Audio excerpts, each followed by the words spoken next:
everybody, and welcome to show number 2 of 2020 for Off Track TV. Along with Dan Kapuscinski, I'm the voice, Shane Andrews, as we say welcome from our studio here in Weedsport, New York. Dan, what a show we have tonight. I know. More. Episode 2. We're starting, really moving on with this 2020 season here at our new studio for Off Track TV Live. Shane, we've got a lot on tap today. We've got recaps from the Indoor Auto Racing Championship. We've got a special guest coming up a little bit later on. Lots to talk about in a 30-minute period. We sure do. And as we always do, we encourage everybody to get a hold of us. As at the end of the show, we like to take your questions, talk about racing, whatever's on your mind, let us know. Info@weedsportproductions.com, or you can hit us on Twitter. I'm at NYVoice13. Dan? Yeah, I'm at Dan_Kapuscinski on Twitter, so send us a question. We'll get that answered for you at the end of the show. And, of course, if you've seen earlier on, we've got Chris Hile in as a special guest. If you have a question for Chris, feel free to send that in as well. Absolutely. Nothing's off limits. We'll talk about anything. At the end of the show, Dan's going to rip up his script just to prove a point. What it is, right. I don't know, but we will figure that out. Well, Dan, you know, there was some racing going on this past week that you went down to. The Boardwalk Hall, Atlantic City, New Jersey, the Gamblers Classic, put on by Len Salmon's Motorsports Productions. Always a great show. I've been down there myself. It is a great venue. It's a great event. What was the vibe this past weekend? I actually remember being there this time. Ah, fantastic. I was a little preoccupied with some other stuff going on. But, yeah, always Lenny and the crew down there at Atlantic City, the Boardwalk Hall, one of the biggest races you're going to go to all year long. It just happens to be in the month of January. 3 days of action, practice on Thursday, all the way through the main event on Saturday night. There were probably close to 150 race cars in that Boardwalk Hall for 3 divisions of action. It was a fantastic weekend. And if you're not familiar with the Boardwalk Hall, that has been home to many concerts. Also hosted the Miss America pageant for a number of years. But during the winter, in the month of January in particular, it hosts indoor racing. And speaking of that, let's take a look at some of the racing action. We're going to start out with the Champ Carts. The green flag flies, and right off the bat, what happens? Who is that? I know that clown. That's not you, is it? Yeah, it's me. You started 7th. I wasn't used to starting that far towards the front. I had to go to the back and do it the way I normally do. Well, we'll have to keep an eye and see on how you do. But you started 7th, a little incident there. But these Champ Carts, they are flat-footing it all the way around this Boardwalk Hall. They never lift. No, 9.5-second lap times for these guys on this concrete surface. Very fast. Shane, as you mentioned, there were 49 champs in attendance. They only started 24 in the A main.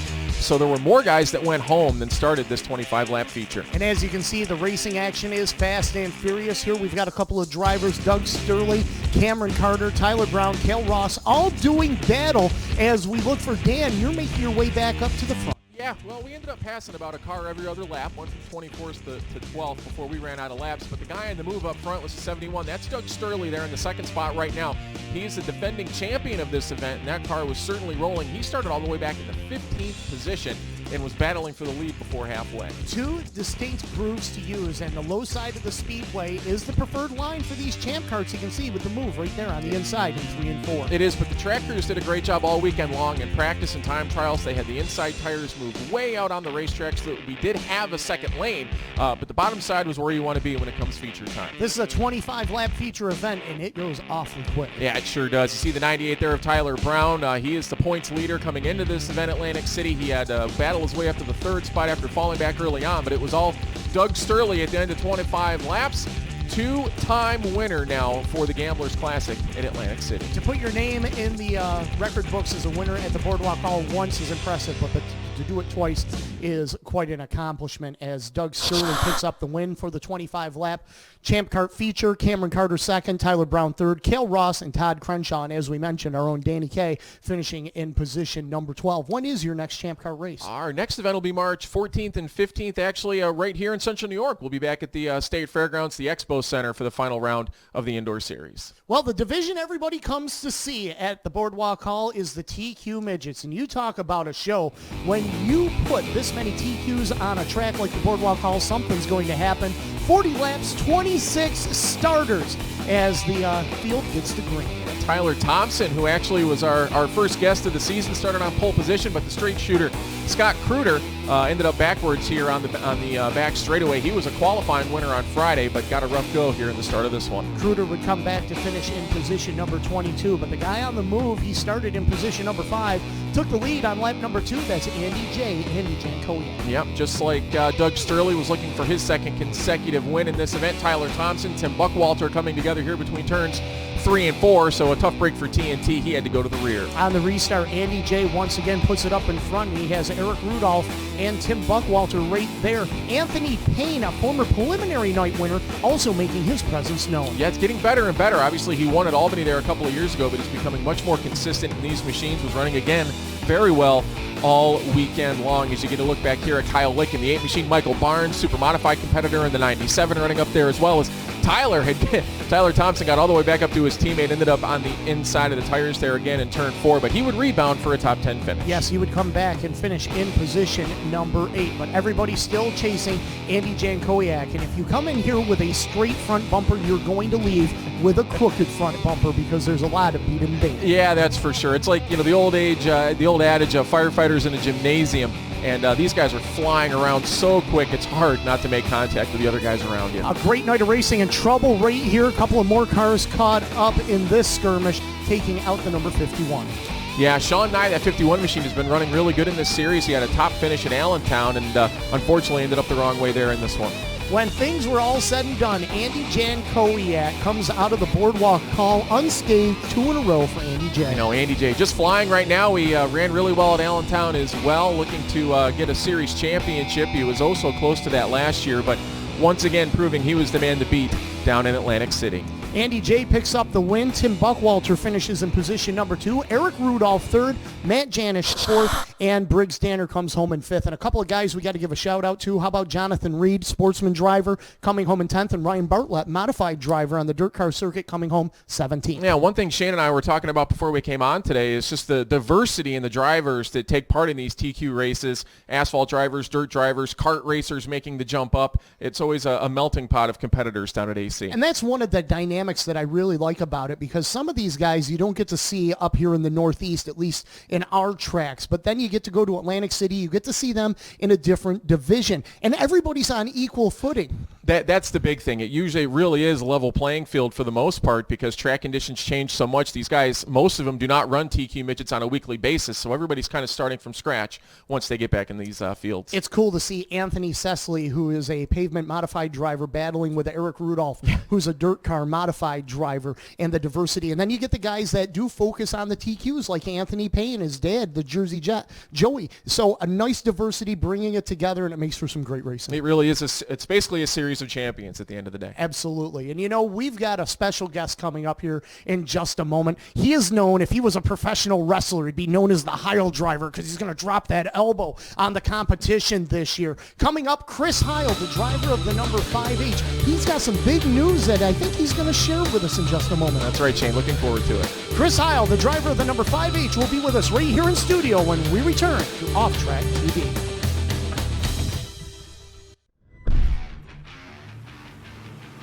Weedsport Speedway is home of the fastest cars and biggest stars. With over $1 million in recent upgrades, our fans know this is the premier race destination in the Northeast. The fan experience is at the forefront of everything we do. LED light shows, luxury suites, premium stadium seating, and a 27-foot HD video display to engage and entertain fans. And by the way, our fans, our fans kick ass. They are committed and loyal. They bring their families to races. They consistently engage with us over social media, on our website, and tune into our incredible productions airing on national TV and streaming online. This year features an exciting season of events. It's a blast to go fast. Want to talk to a growing audience and next-generation fans? Customized sponsorship opportunities make it super easy. We have event sponsorships, product sponsorships, digital billboards, web, social, digital ads, race day displays and signage, booths and promotions. Video opportunities both in venue, on national TV, and streaming online. The drivers, the excitement, the speed. The Port Burgers are why fans show up. At Weedsport Speedway, our venue and production are the reason they keep coming back. Be a part of the best season yet. Weedsport Productions is the live video production company that you need at your next event. Our mobile production truck is outfitted with the most advanced broadcast equipment in the industry. Weedsport Productions covers racing, live sporting events, corporate events, and concerts. We can broadcast your event live, stream it to the internet, or produce an exciting in-venue experience for your audience. Visit weedsportproductions.com now to learn more. It's Florida in February. Beaches, palm trees, racing. Kick off 2020 with the DIRTcar Nationals, presented by Bozard Ford at Volusia Speedway Park, the world's fastest half mile. See 12 nights of World of Outlaws, NOS Energy Drink Sprint Cars, and Morton Buildings Light Models, plus DIRTcar Modifieds. February 4th through the 15th. Custom ticket packages, camping, and all new grandstands. Who will take home the Gator? Be there to find out. Tickets at DIRTcarNationals.com. World of Outlaws, DIRTcar Modifieds. Be there.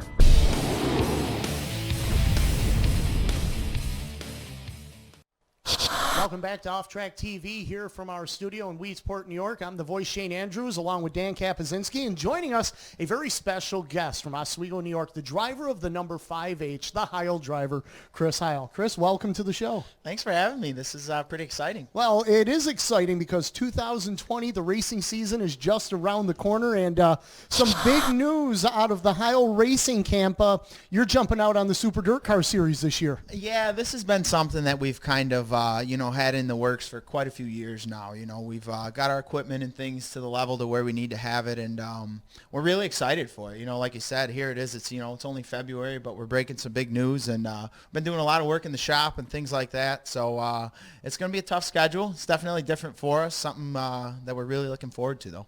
The competition continues to climb on the Super DIRTcar Series. A lot of guys that, in essence, are professional drivers anymore these days, but you're one of the top sort of independents on the scene right now. You talk about the process of building your equipment to get to this point. What's that been like?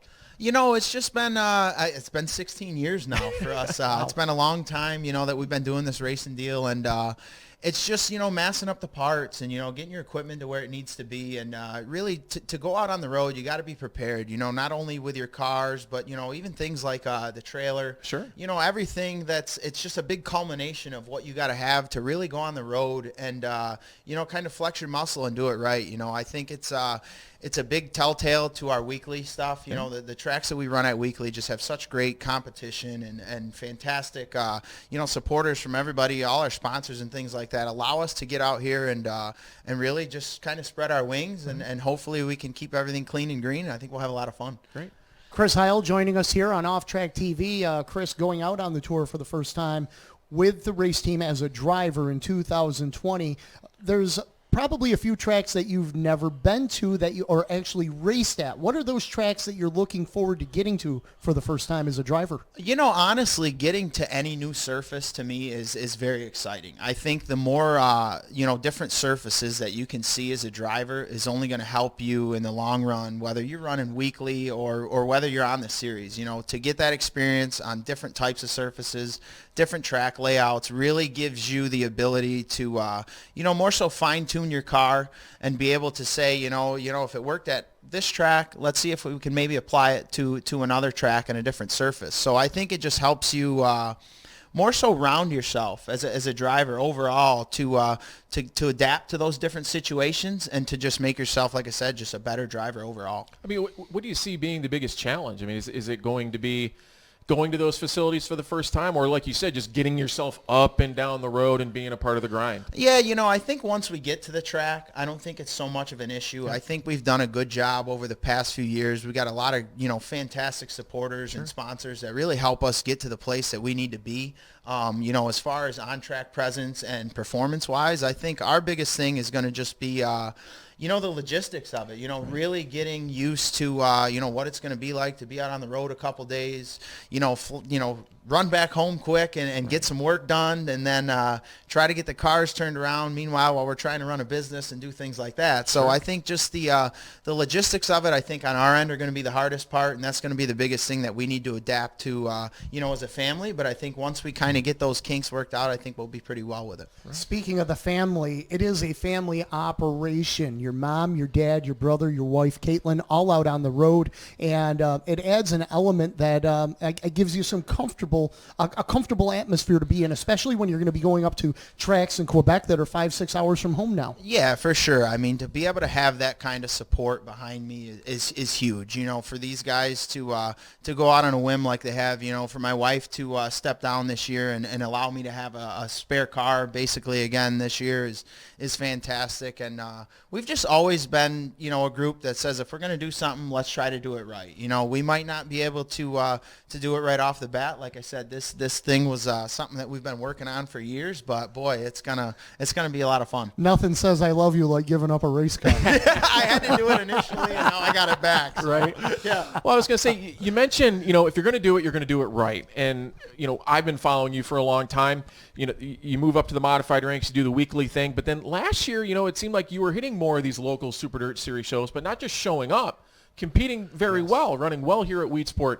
Nice top 10 finish at Oswego Super Dirt Week. So just feels like the momentum, it had to be the time to do it if you were going to try to do it. Yeah, exactly. And like I said, I think it's just something that it's taken us a little time to really get our feet in the water and say, you know what, we're comfortable here. We can do this. And, I think it built a lot of confidence, for me behind the wheel as well, to show up to different races. Like you say, we come here to Weedsport every time, and it's basically a series race. We traveled to Orange County Centennial Weekend. We did really well. So I think once you get that momentum rolling, it really shows you the effort and time that not only myself but my family and everybody that supports us it's really paid off. The work we've done in the shop has paid off, and I really hope, like I said, it can translate to some success on the series. I was going to say, I would say it's a testament to your base program. You can go to these different racetracks and start well and unload well. Yep. You guys are on the right foot. Yeah, I mean, that's half the battle. If you can unload out of the box and you're within range, then that's just something that you can kind of dial in, tweak on,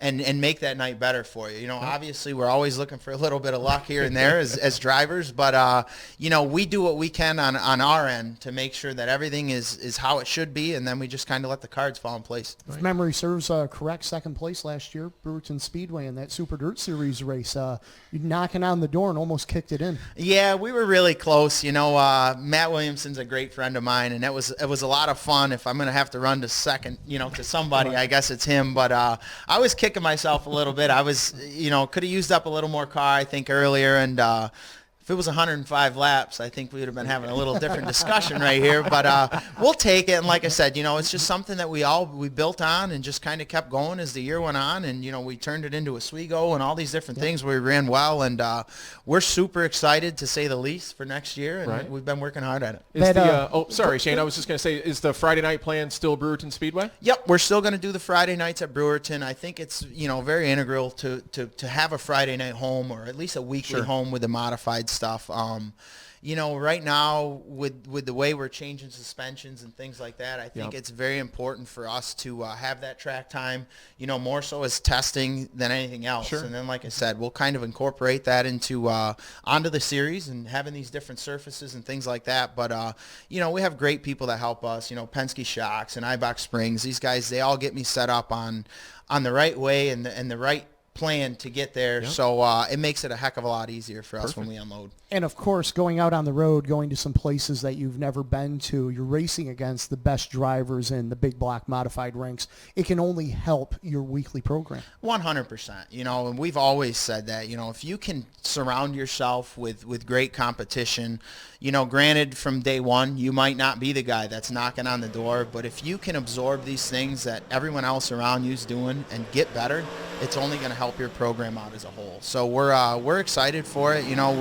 We're friends with a lot of these, series guys as it is. So, not only are we going to try to be fierce on the track, but we're pretty excited for the, the after race activities and fun like that. Right. I see it as a good camaraderie. whole. That's what I was going to say. It seems like it's a good group. Yeah, you know? it's a and fantastic. they're gonna. I got a feeling that there's going to be a lot of people in your corner that are excited to see you making this move. Yeah, we hope to have that. You know, we try to always aim to be, you know, upfront with everybody and try to help out anybody that needs to be, you know, helped at that moment in time. So we're excited for it. You know, like I said, I'm pumped. It's been a dream of mine for basically my whole life to run this modified deal. And like I say, I speak for my family too. We're all really pumped to do it. Excellent. So I'm curious, as you have evolved and your family has evolved in racing, I remember here at the Weedsport Speedway many moons ago that you and your brother Rob used to take turns driving the sportsman car. Right. How did it ever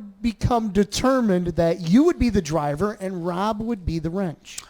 You know, we just kind of, it just almost flowed into it. You know, when we would race, it was always my call on what we did with the car as far as setup and things like that. And Rob would just say, you know, that sounds pretty good. Let's toss that in my car and see how it goes too. And, you know, I think 2007 for us was a big breakout year in our sportsman career. And, you know, we did big things on the Sportsman Series. We finished second that year. And I think at that point, Rob kind of said, you know what, I'm going to step back a little bit and see, you know, what we can do as a whole, as a team. And, you know, I owe a lot to him for doing that as well, because it allowed me to use what we had for resources. It might not have been a whole lot back then, but I got to use every bit of what we had, and we did a lot with it. So I was going to say, your story is probably the textbook modified driver story that a lot of people in the dirt car world would like to see. You know, the family guy that makes good, that moves on.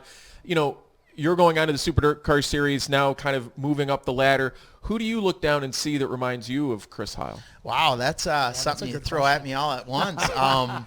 You know, it's hard to say. There's a lot of great upcoming talent. You know, one of the people on the series right now that really impresses me already is Demetrius Drellos. Sure. That's fantastic. Yeah. You know, I spoke to him at the end of the year at Charlotte about you know, him going to different tracks to try to learn how to what we call float a car. Yep. And just the way he carries himself, they're the same essence, you know, family team that's ran like that. And I think, you know, him winning that series race at Albany, Saratoga, and, you know, not only that, you know, he comes to Weedsport week in and week out when we run, and he's just as fast. So, you know, tip of the hat to those guys. They do fantastic too. So I expect to see big things out of him in the future. And you know, like I said, it's somebody that I kind of hold as a peer to me right now. Excellent. Well, we look forward to seeing great things out of you as well with the number 5H. Chris Hile going to be out on the Super DIRTcar Series in 2020, signing on as one of the premier drivers.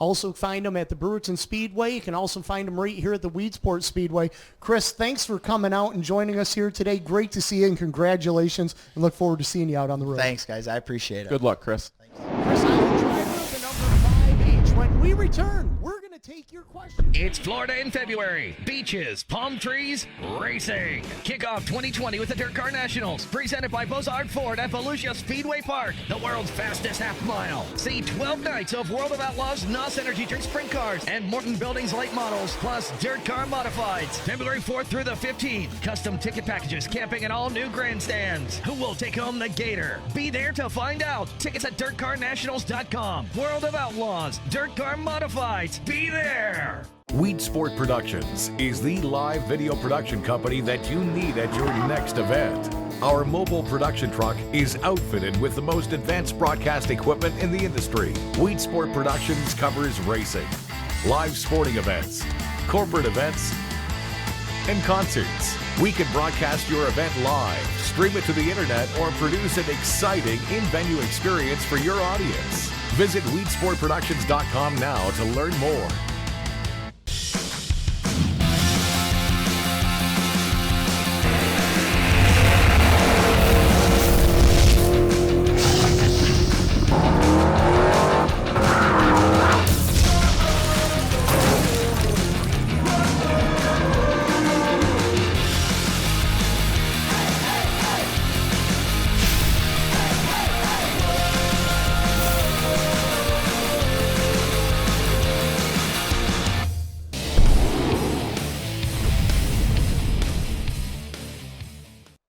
Welcome back to the Weedsport Speedway Off-Track TV. Dan, great to catch up with Chris. What a great guy, great family, and really look forward to seeing some great things from him this year. And, you know, he runs so good here at the Weedsport Speedway in those Super Dirt Series races. We knew it was only a matter of time before we saw him out on the road. Well, that's for sure. All the way back to the Sportsman days, you know. And like we said, it's the perfect story that you want to see of a family team making good, going out on the road and doing big things. It's also a testament, like Chris said, to the weekly competition we have in this area, not only Weedsport Speedway, but at Brewerton Speedway, Fulton Speedway, all the racetracks around this area, that we have so many guys that have started out in the sportsman ranks that can go on and run at that caliber with the big professional drivers on the Super Dirt Series. Well, you ready for a couple of questions? Yes. All right. Let's We've got our first question here, and it just ironically comes from somebody, Hile 5H fan.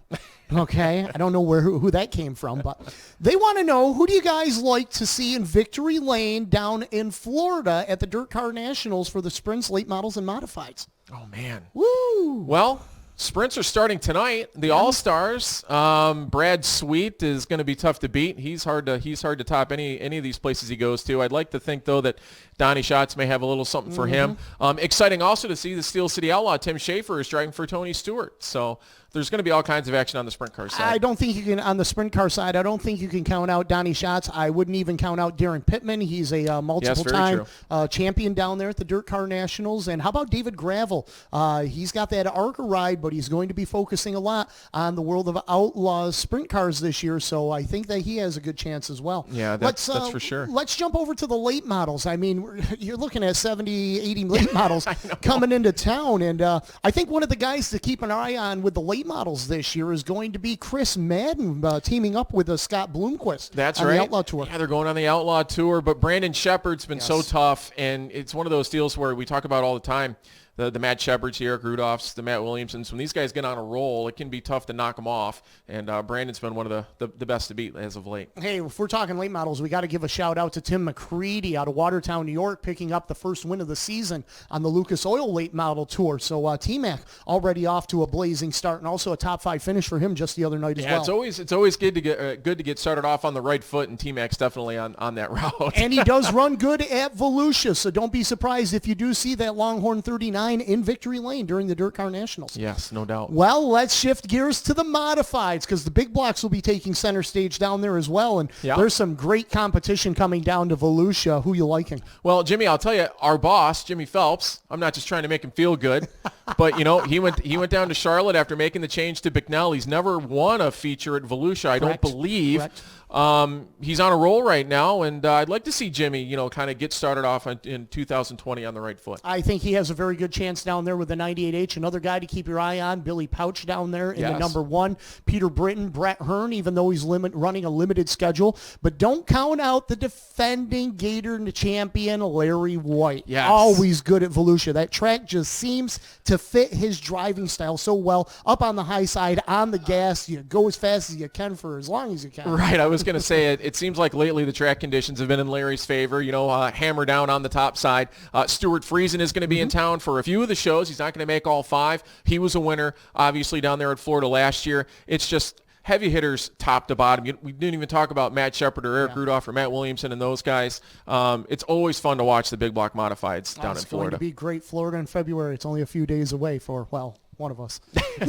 Thanks, Shane. You're welcome. I plan on coming back with a nice tan. I'll watch you online. I look forward to that. Thank you. I'll say hello. Hey, while we got a few minutes here, let's talk about what's coming up here at the Weedsport Speedway. Some big events in 2020 here at the port. Yeah, and tickets for all of those events are available online, weedsportspeedway.com. You can get camping for those events as well. Really easy to find tickets on the Weedsport Speedway website. There's the tickets tab at the top right-hand corner. You can get tickets for every single event you can imagine. Of course, we start out May 25th on that Memorial Day with the Super DIRTcar Series Heroes Remembered 100. You'll see Chris Hile right here in action. And then it's sort of a sprint car stretch there, Shane, in the month of June with the USAC Sprints returning on June 7th and the All-Star Circuit of Champions on June 7th and the USAC Sprinters on June 14th. That's right. And then when you get into the month of July, the New York State Short Track Nationals for the flat track motorcycles will be back in in 2020. Always a big weekend for us here as well. The Hall of Fame 100 on July 26th, the Empire State Challenge with the World of Outlaws NOS Energy Drink Sprint Cars, and the one that I'm really looking forward to, that Cavalcade Cup 100 weekend coming up in September. Yeah, big block modifieds, 2 days of action, the Super DIRTcar Series on September 12th, but then you sprinkle in some ESS sprint cars, some Rush late models. Literally everything will be at Weedsport for that 2 days of racing. And let's give a little love to the short port, Yeah. the Cartway. We've got some great races over there too. Yeah, we start Memorial Day weekend there as well. It'll be on the Sunday, so I think that's May 24th. Then we come back for a show in July, show in August, and then, of course, we have our big Oktoberfest special on October 17th and 18th. We're going to be having memberships available on the website here soon, so it's almost the Motorsports Expo in March. All the information will be out and ready to go for everybody then. So the racing season is literally on the doorstep. We are just cracking the tip of the iceberg for 2020. Our next off-track TV show is coming up on Facebook Live. Oh, jackpot! You know what that means? That we are out of time, ladies and gentlemen. Our next show is Wednesday, February 26th, right here on Facebook Live. Dan, always a pleasure. Look forward to seeing you in a couple of weeks. Yep. And look forward to all the great racing action that's coming up here in just the next couple of months. Hit him straight down there, Shane. I'm going to do my best. For Dan Kapuscinski, for our guest tonight, Chris Hile, my name is the voice Shane Andrews, saying thank you for joining us, and we'll see you right here on February 26th on Off Track TV Live.